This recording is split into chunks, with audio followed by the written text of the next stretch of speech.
Welcome to Fairy Tale Access, where the head fairy's quest is to prove that fairy tales do exist in actual time rather than once upon a time. Together, we will unravel the heroes, young and old, who turn dreams into reality. These are the people who still believe in happily ever after.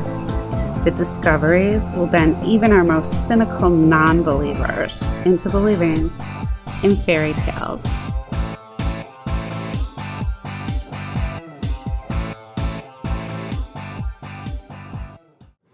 Hi, welcome to Fairy Tale Access. Today, our discussion is about the marriage contract. How do you know that happily ever after is really going to work out?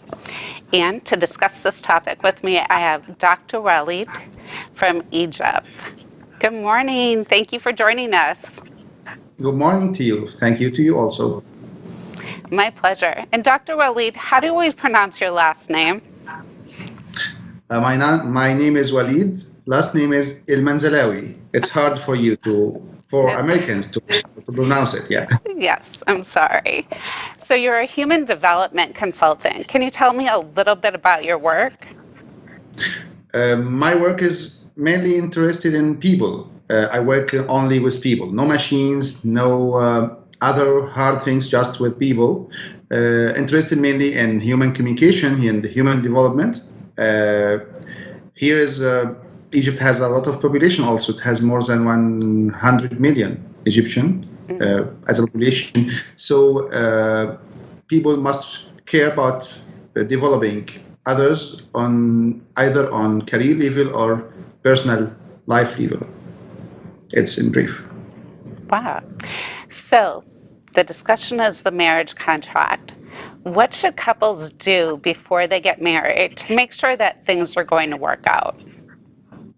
They should come to me or visit someone specialized in that who can make a test. It's a kind of test to tell them who are they really are, what is their nature. People are formed mainly from two sectors, one genetic and one environmental. I am Walid, for example. I am a mix from genetic factors, which is my personality, and other environmental factors, which is maybe education, maybe culture, maybe traditions, and so on. So we are a mix. People have to know what should they do when they are going to engage to someone, to engage in a relationship or something like that. So they have to analyze the genetic part and the environmental part, which is affecting personalities and behavior. So in Egypt, are there still a lot of arranged marriages where this would be really helpful to know if they're going to be a good match? Or do people more or less choose their partners now?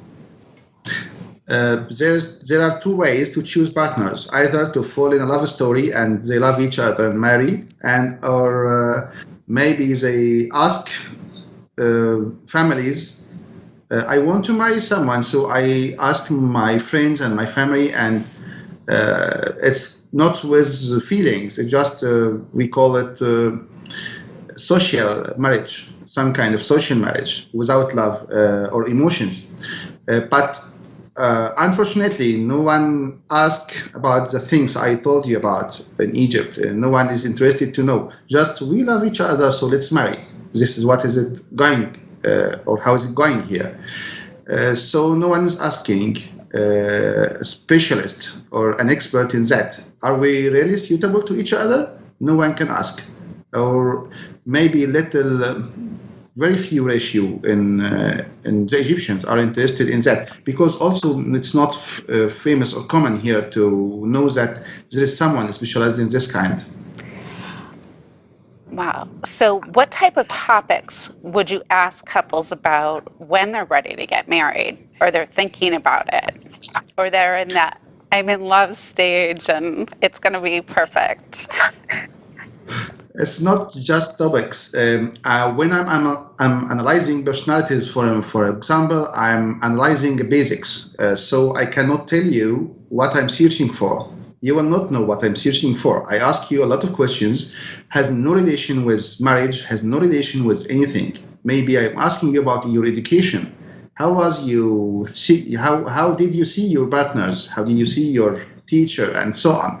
I ask you complicated questions, a lot of complicated questions, and I measure a lot of things, including your reactions, including your energy, your passion, your reactions in about my questions, and I have scales. And when I finish asking you, I do the scale and I repeat the results to check the accuracy, and I tell you, you are, for example, a driver personality. And I ask you after about your culture, your environmental factors. What is your religion? What is your how was your childhood, and so on. So I ask you about many things which make behavior changes or behavior tips and so on. So I collect all of this, and I do the same with your partner, and I ask him the same, and I do this as a homework, and I put the same together, and I check the suitability. How much is the suitability between you and your partner? Is it 20%? Is it 70%? Is it 80%? And so on. And based on that, I give you advice to continue or to leave. And if you are going to continue, I will tell you the positives and negatives, traits, and so on, and how you deal with him. How can you absorb his reactions? How can you tailor yourself, you and him, not only for a female. It's between two partners, not one. Sounds like a great way to start out, knowing more about each other, how to resolve conflicts ahead of time, things like that. But have you ever had to tell anybody that, no, it won't work? Yes, sure. It happened a lot. Really? How do they take Yeah. it? I have to prepare them first to tell them, because it's contraindicated for some personalities, for example, to marry. For example, if I have a driver woman and feeler man, for example, it's contraindicated to marry each other. It's very big disaster if they married each other. The woman is aggressive, sharp, very strong in reactions and actions also, and the man is very cute, very simple, very kind. So after a year or maybe less, they are going to leave each other, and unfortunately maybe they're having kids or pregnancy or something like that, and life is not going to continue in a healthy way between the man and the woman in that case. So I have to tell them clearly, no, sorry, I cannot tell you to continue, because 1, 2, 3. 1, in that situation you are going to fight. 2, you will repeat the fighting. 3, you will look red face. You will be shy in front of others because she is aggressive. She cannot control her words and so on. So I have to tell them in details, and I take the decision for them. Of course, they can do this. They can go and marry, even if I say no. But I have to tell them, because this is my work, to tell them everything. Wow. Okay. But here's the question. So I think our understanding of Egypt is that men can have 4 wives. Yes. How does this whole dynamic work and play into the relationship? This is a very, very, very common question, especially from non-Arabs. Do you really marry more than one wife, 2, 3, or 4? Actually, yes, it is an option, but who use it? Around, in my opinion, 95%, 97% of Egyptian men are married only to one wife. To one. Yeah. Oh, okay. And the other 2 or 3 or 4% can marry 2 or 3, but 2, not 3. Very, very, very rare people marry to 3. So the option is here, is available, but it's not used. Not because we don't like to use, but because we don't need to use. We respect women, we consider a lot of things. And also to marry 2 or 3 is logically another scenario, another situation, we can talk about if you want, but not famous, not common here not common to marry more than one. Okay. That clears up misconceptions. Not misconception, but when we have the right, we can use in emergency cases. It's a right. We can consider it a door of mercy. We can knock the door of mercy when is it needed, and when is it needed has a lot of factors. For example, if a man is married to a sick woman and he has a lot of children, and he cannot continue normally with her, so what can he do? Divorce her and leave his kids and marry another woman? In this case, it's better to marry another woman in the presence of his first wife to take care of her and of her kids, and have his life with another woman and has also kids. It's legal here, so everything is done legally. Right. Everything is done with approval of government and God. But it's not like Mormons where they're all in the same house. In Egypt or other Muslim countries, don't the women all have their own houses? The man has to be able to provide for them equally? It's according to the financial situation, but the difference between Muslims and Mormons, we can marry one or two or three, maximum four. This is the maximum. We cannot marry more than, and for a reason, not just I want to marry another one. It's not like that. They can live together or live in separate apartments or houses. It's according to the financial situation, the acceptance, because also women here in Egypt are sensitive to that topic. If a man is going to marry, no, don't marry. This is a very big mistake for me. And also women here are sensitive. They don't want to share their husband with others. Exactly. But yeah. Well, I think it's the way we look at it is that, so what if women had the right to marry four husbands? How would you guys feel about that? Yeah. You know? So the majority they only marry one. Yes. And woman cannot marry more than one because Islam is built on some bases. One of these bases is who is the parent who is the father and mother of this child. If a woman is married to more than one man, and who will be the father of her newborn, it's going to be a very big problem. So we cannot, who is going to tell that boy, father? He will not know which one of them or which one of those. Okay, so it's logically, it's not possible, because when a man marry one woman or two women or three, when any one of them have a child, so he knows his father and his mother. Right. But when a woman marries to more than one, we cannot know whose father is that of them. Wow. So what is the reasoning for 4 wives in the Quran? It's not reason. You know that the Quran is the only book who told marry only one. He told you can marry 2 or 3 or 4. But if you are afraid to be fair, just marry one. No other book on earth said that. No other book, no other religion on earth limited the number of marriage except Quran or Islam. Even Mormons, I don't know what is the reason of that, or right. In other, but in Islam I know, because I'm a Muslim and I know in depth the reasons of many things in my religion. But it's controlled. You can marry 2. You know, let's think another way. On earth, number of women are very huge compared to number of men. Okay. And if every man married to a woman, there will be a lot of women without marriage. Let's talk also that not all of men are ready to marry. Maybe 70%, 60% are ready, but 40% are not ready. So it's a bigger problem. So more women will not be married.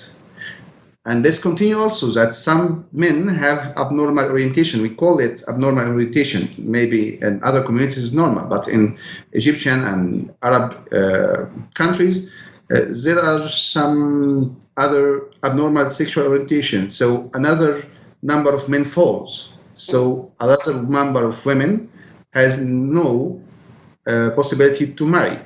So we can, if you calculate it, you will find that it's an option to make other more number of women marry when there is no possibility in other communities to marry. And she also has right, especially in our religion, in our community, it's forbidden to have any other relation without marriage.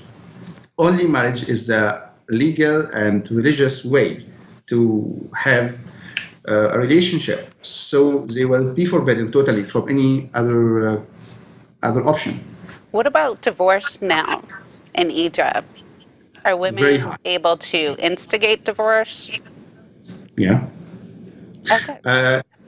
It's very high percentage here, maybe reach around 49%. It's very high. Really? Wow. It's because of many factors, especially open air, open sky time, which we are now. It's open sky. We can see a lot of things from outside Egypt, from inside Egypt. Things are changing from a lot of time. A long time in Egypt. So from 100 years, we cannot find this divorce more than 5%, 4%, because there was rules guiding this community. Now a woman comes, no, I'm not comfortable with that man. And men see, oh, I see this woman, she's more beautiful, but he doesn't care about his future. He doesn't do his homework. He doesn't do his best to care about that. There's a problem in communities, maybe not only Egyptian, other communities, Arabic and other nations, I think that it happens a lot. Well, I think people are wrapped up in the fairy tale of falling in love, and they don't realize that to sustain love, it's give and take. So what type of tips would be good for a couple just thinking about getting engaged and looking at the long term, getting over all those bumps in the road along the way? What's some practical things that they should look for in each other to know that they can make it over those hurdles? Okay, first of all, we have to know more about personalities. Is he active? Is she active? Thinking with imagination or logic? Has a lot of reactions, think about many things at the same time or not? Are their imagination high? Are they aggressive? Do they care about the words they say? When we are calculating a lot of points, a lot of marks, for suitability, it's more convenient. For suitability, because if I'm analyzer, for example, and I'm thinking in a very slow way, and I'm married to a driver, which is thinking in a very, very quick way. So what will happen? There will happen a big gap in communication. She will not be satisfied. Also, the man will not be satisfied about his slow motion. Okay, so, and his cold feeling, and if he's married to another woman who is not cold feeling, who is emotional, there's a big gap. She wants to hear some good words, and he don't think that's going to work. So they have to look in a long duration. They have to look to each other in depth.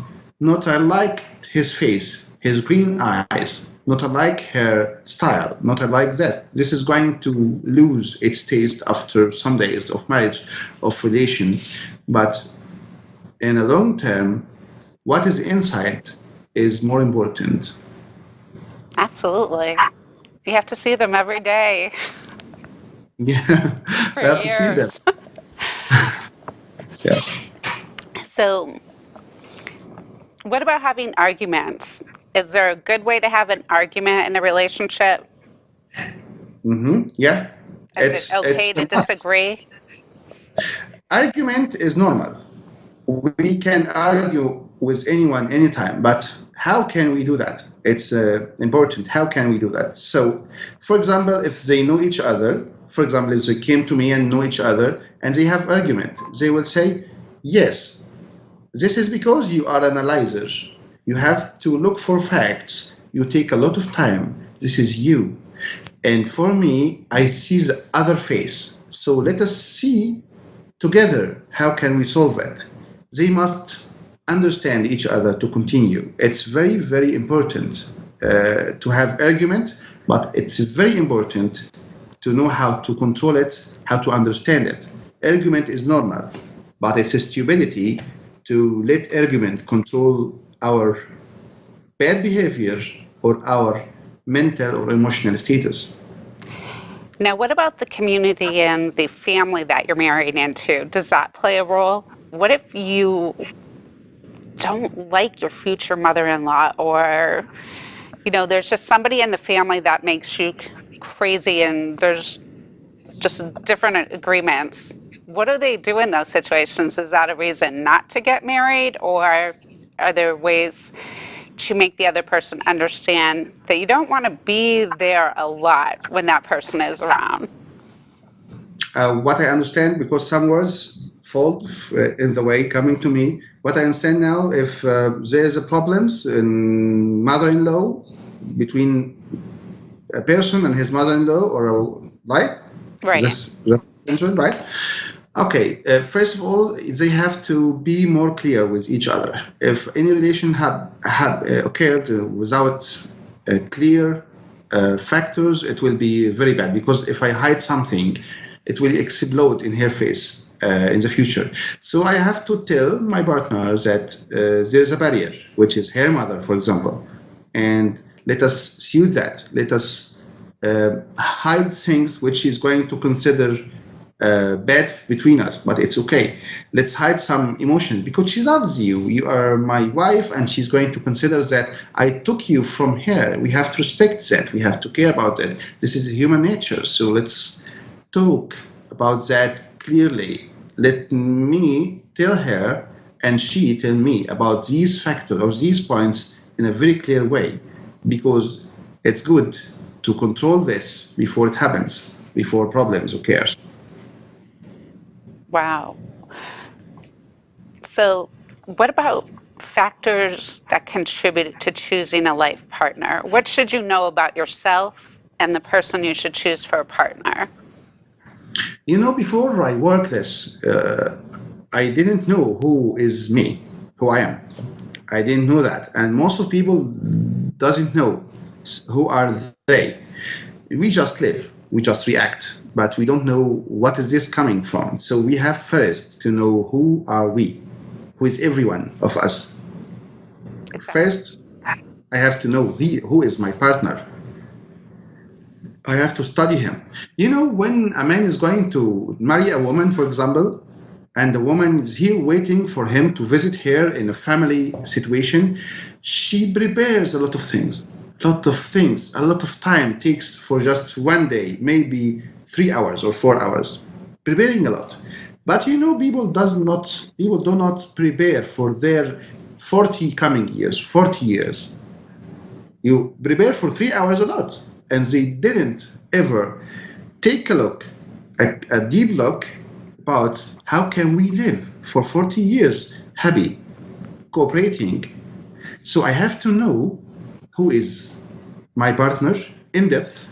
How can I make her happy? What is the small points which makes her smile, satisfied? What she wants in me and I don't have, and what she wants in me and I have. I have to understand this, because also my children will have this atmosphere. I have to do my homework also with my kids. I have to do the same and study them when they grow up, to let them know they like the blue color. So I give some toys in blue color, and I tell them, frankly, I know you like the blue color, and I love this, and I love you, and so on. So we have to support each other in knowledge. We cannot hide anything from each other. It's one of the tips.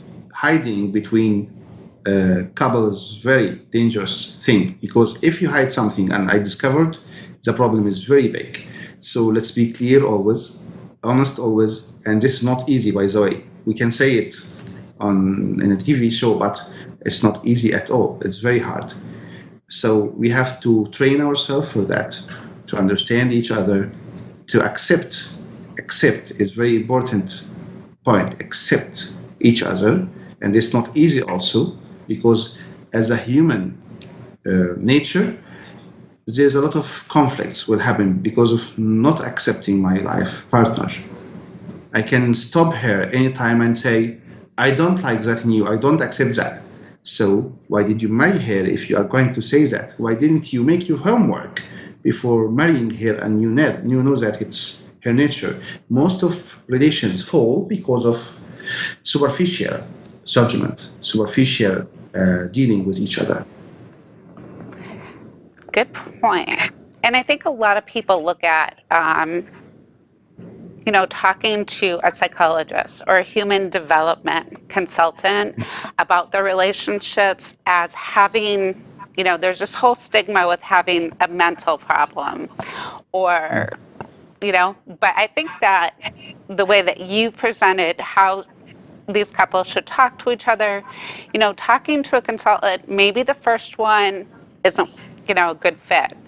But I think finding somebody that they can have a conversation with and talk about the things that are going on would be great, because sometimes you can't always talk to your family about, this major decision you're going to make, or you're blinded by, a lot of parts, a lot of sectors, yeah. Right. And do you know that when you buy a used car and you don't have a catalog of that used car, what happens?